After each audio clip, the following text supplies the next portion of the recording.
United Nations Security Council adopt a resolution for a ceasefire in the Gaza Strip presented by the United States. The first meeting of the foreign ministers of the BRICS and BRICS Plus members countries is underway in Russia. And in Malawi, the presidential office warned off that the plane carrying the country's vice president Saulos Chilima and 9 other people disappeared after taking off from Lilagon Airport.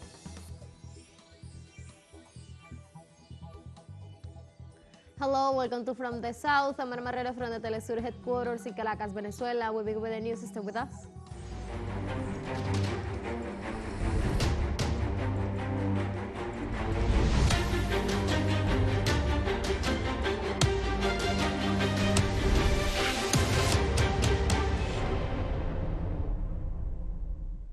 The UN Security Council adopted a resolution for a ceasefire in the Gaza Strip presented by the United States. More than 6 months after the beginning of the Israeli genocide, the United Nations approved for the first time a resolution calling for a ceasefire and stressing the urgent need to allow extensive vital aid for the famine which has begun to spread throughout Gaza.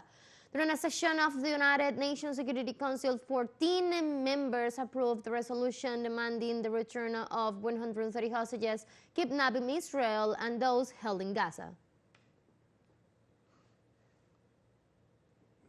In Palestine, human rights organizations denounced that Israel is killing at a rate of 2,000 Palestinians per month in its aggressions against the Gaza Strip. According to data published by these organizations, 3,163 Palestinians were killed in February, 2,790 in March, 1,788 in April, and 1,780 in May.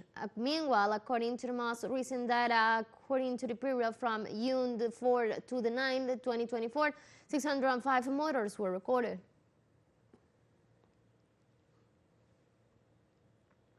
In Palestine, the Israeli army keeps the Rafah crossing closed, immaculate levels of famine in the Gaza Strip.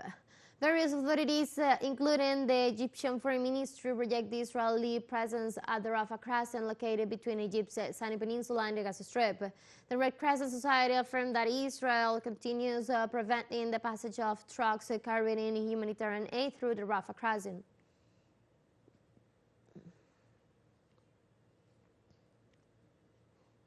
Local authorities in Gaza stressed on Monday that with the withdrawal of the Zionist army from Deir al-Balah, the horror of the massacre perpetrated on Saturday by the occupation army in the Nusra refugee camp is beginning to be revealed.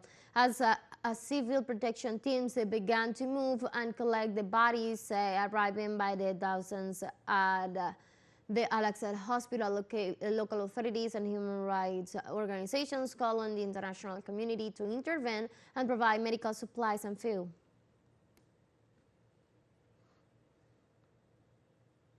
In Israel, recent polls shows that 62% of the population intending to vote will not cast their votes for any political party that supports Benjamin Netanyahu. In this regard, another results of the polls showed us 56% support a call for a ceasefire in the Gaza Strip and the release of hostages from both states. The survey photo revealed that 75% of respondents did not favor the government's policies regarding evacuations on the border with Gaza and Lebanon.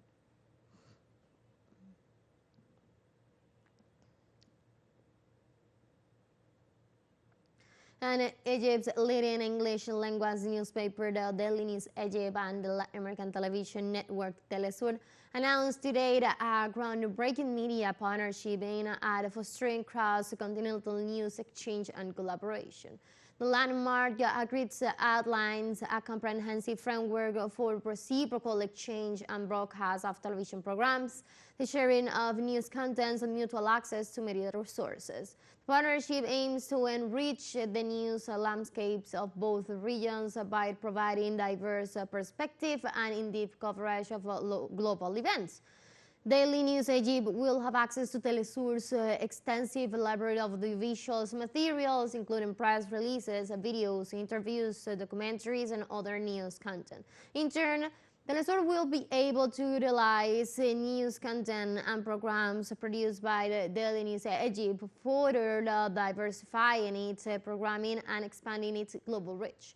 This historic partnership is expected to set a new precedent for media collaboration across continents, fostering greater understanding and cooperation between the Middle East, Africa, and Latin America. North Africa, my pardon. Daily News Egypt is a partner of TV BRICS and Hinjua News Agency. Let's take a very short break, but remember you can now join us on our TikTok account as teleSUR English, where you'll be able to see news in different formats, news updates, and more. Stay tuned for more news.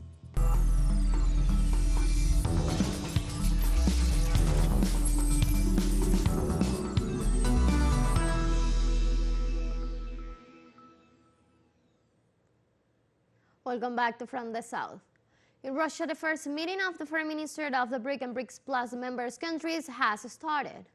Hosted by Russian Foreign Affairs Minister Sergei Lavrov, the event is being held until Tuesday in the city of Nizhny Novgorod in the west of the country. During the reunion, the parties plans to discuss issues related to global governance, the strengthening role of developing countries, covering international issues, conflict resolution, and interaction in main multilateral platforms, among others.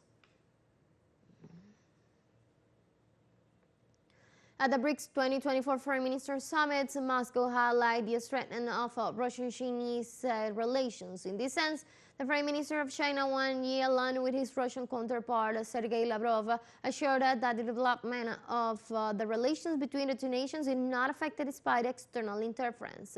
Prime Minister Wang Yi said that China is ready to implement the agreements reached at the highest level and is serving for a more sustainable, multifaceted cooperation with Russia. During his speech at the BRICS Foreign Minister meeting, Russian top diplomat Sergei Lavrov emphasized the extending growth of the circle of the BRICS partners.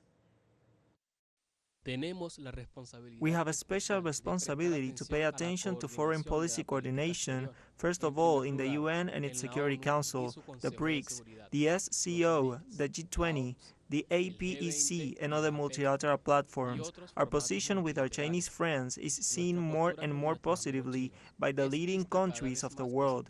Our circle of partners is constantly growing. The circle of those who want to cooperate with both the BRICS and the SCO is increasing.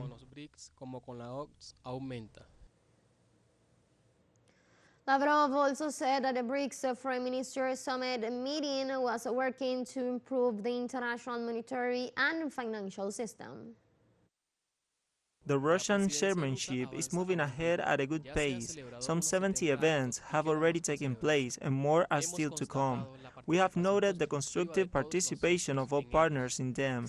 Work has started on key Russian initiatives in the transport sector, the creation of a contact group on climate and sustainable development, a working group on nuclear medicine, and a medical association. Work is also being actively done on implementing the decisions of last year's Johannesburg summit, in particular with regard to improving the international monetary and financial systems and to developing a national currency settlement platform for mutual trade. The Ukrainian army carried out its first attacks with Western weapons against internationally recognized Russian territory. According to the Russian Ministry of Defense, the attack was perpetrated against the Elbegorod region with Ukrainian anti-ship missiles. This will be the first air attack against Russian territory using Western weaponry after having received the permission of several of these nations.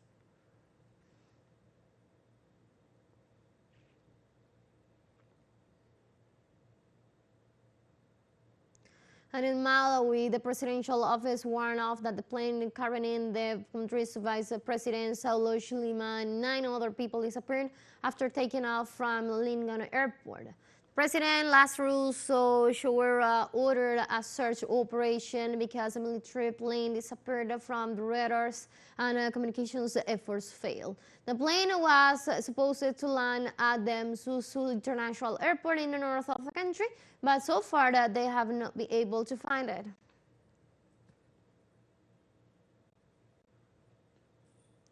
The Allied Democratic Forces, a militia linked to Daesh, have killed at least 72 people in the east of the Democratic Republic of the Congo. The terrorist side against the North Kivu province has a focus on the region of Beni, where the 42 bodies were found this Saturday in the village of Masala. Previously, volunteers accompanied by the military were able to certify 30 civilian kills in Massaud, with the terrorists also reportedly looting the victims' properties.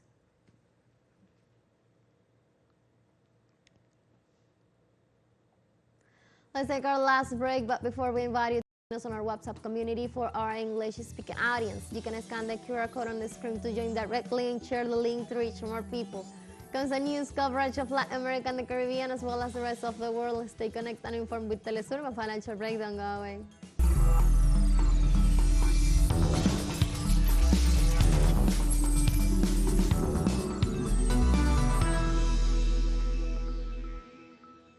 Welcome back.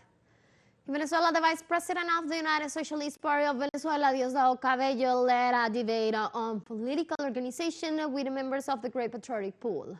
Cabello points out that this party is a great political force and called it to the vanguard of the Bolivarian Revolution, with presence in all the municipalities and parishes of Venezuela. During his speech, Cabello also rejected the destabilization attempts orchestrated by the extreme right wing and its aggressions against the sovereignty of the country.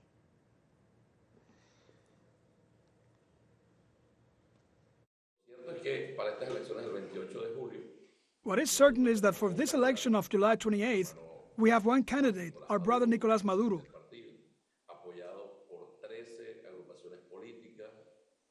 president of the party, supported by 13 political organizations, grouped in what we call the Great Patriotic Pole.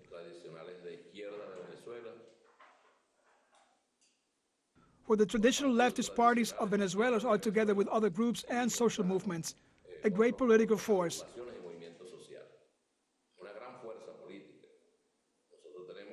We have the president, only one candidate, and they have 9 candidates.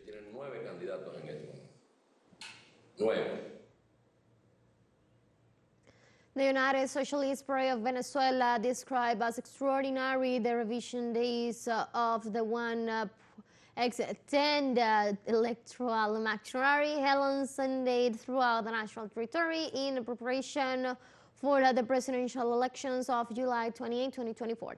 In a meeting held by the Vice President of the United Socialist Party of Venezuela, Diosdado Cabello, it was detailed that the 1x10 machinery became the most in tune with the proposal of the national government during 25 years of revolution.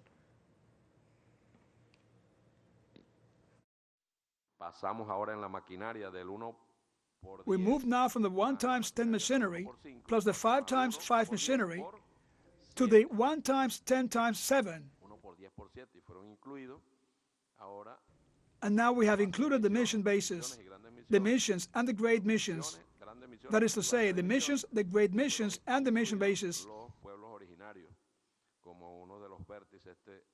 And the original peoples were now included as one of the pillars of this 1x10x7, which enigmatically adds up to 70, which is the 70th anniversary of Commander Hugo Chavez on July the 28th.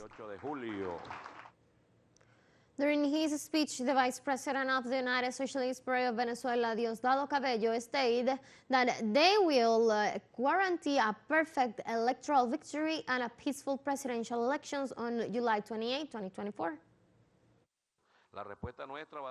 Our response will be to ensure the perfect victory before, during, and after. A perfect victory includes a fundamental component. It must be overwhelming, victorious, a victory in every possible way, and then to guarantee peace. We will guarantee peace after the 28th. Well, not only after the 28th, also before. We will not allow violence, nor guarimbas, nor calls for hatred, nor demonstrations calling for hatred against any person, nor against any institution. We will not allow it.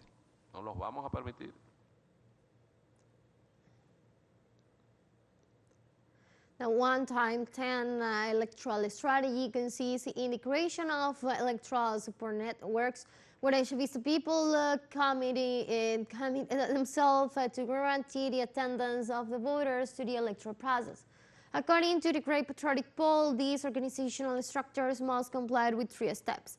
First, the mobilizers must go house by house in their communities to explain the reasons why people should vote for the revolutionary forces.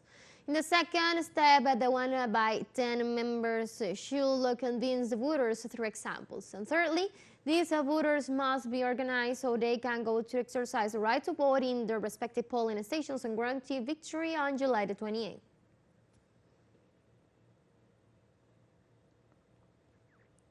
And in Chile, the mayor of Recoleta, Daniel Jauregui, appealed the preventive imprisonment dictated against him after being formalized for the crimes of bribery, disloyal administration, tax fraud, concealment of assets, and swindling. In this sense, the mayor's lawyer, Ramon Sepulveda, filed the recourse before the Court of Appeal of Santiago. Through the document, the defender stated that the current precautionary measure is unjustified and disproportionate since the youth fails to meet a requirement to be detained, and requests the Court of Appeals to revoke the preventing detention.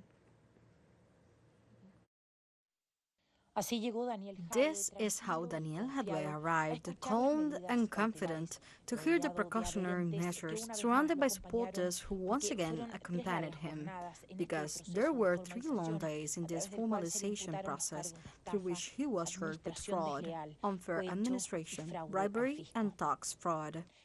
Most of the accusations will have occurred during the pandemic in his role as mayor of the commune of Recoleta, but also as director of the Chilean Association of Popular Pharmacies, ASHIFAR. Some suppliers will have initiated the complaints, but only now the case is breaking out. The press warned about it years ago, echoing the voices of the business community. This was the headline of Chilevisión in 2021. 2 weeks ago, the president of the CPC called popular pharmacies a failure. And of course, what businessmen would like if people organize themselves to skip the middleman and cut costs? This is part of what the popular pharmacies did.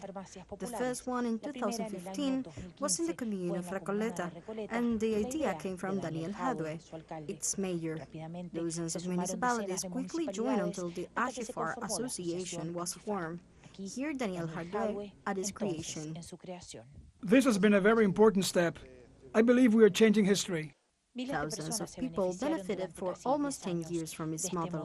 That is here to say, ASHIFAR had more than 120 associated municipalities, and the gratitude for this fruitful idea can be seen in the support that Daniel Jauregui received today. Before being remanded in custody, he said, I'm very happy. I'm very happy with the support of all the people, because everything we did with this, with ASHIFAR, even if it bothers many, we tried to take care of people's health, and the mistakes we may have made are far from being a crime.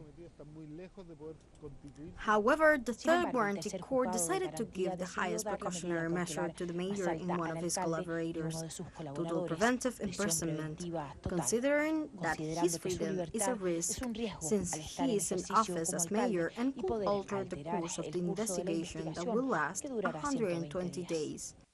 Oscar Daniel Jauregui and José Matías Muñoz Becerra will be remained in custody and, consequently, they are ordered to be taken into custody. Handcuffed, Daniel Jauregui was immediately taken behind bars. His lawyer announced that they will appeal the precautionary measure. We believe that this resolution is unjust and disproportionate concerning the crimes with which the mayor of Recoleta has been charged. The support of the Community Party and other conglomerates was not long in coming. The trial comes tomorrow. He's dismissed. He will have to endure a number of days of deprivation of liberty. That is like the tip of the end. The use of justice from a political point of view is known as lawfare. In this case, I have no doubt that it is evident that the precautionary measures have been decreed to take the Mayor Jauregui, into custody. The support of the Communist Party and other conglomerates was not long in coming. The defense has 5 days to appeal, although the investigation has just begun.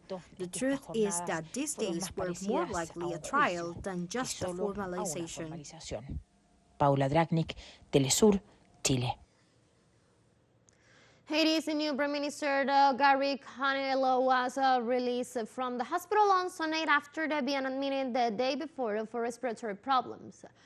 After a week of intense activity where he was sworn in as Prime Minister by the Haiti's Presidential Transitional Council, the 58-year-old politician fell sadly ill on Saturday afternoon and went to the hospital for treatment where he got admitted to be treated an attack of asthma. We have come to the end of this news brief, but you can find these and many other stories on our website at telesurenglish.net. You can also join us on our socials. We're on Facebook, on X, and on Instagram as well. For TeleSUR English, and from the South, I'm Ana Marrero. Thank you for watching.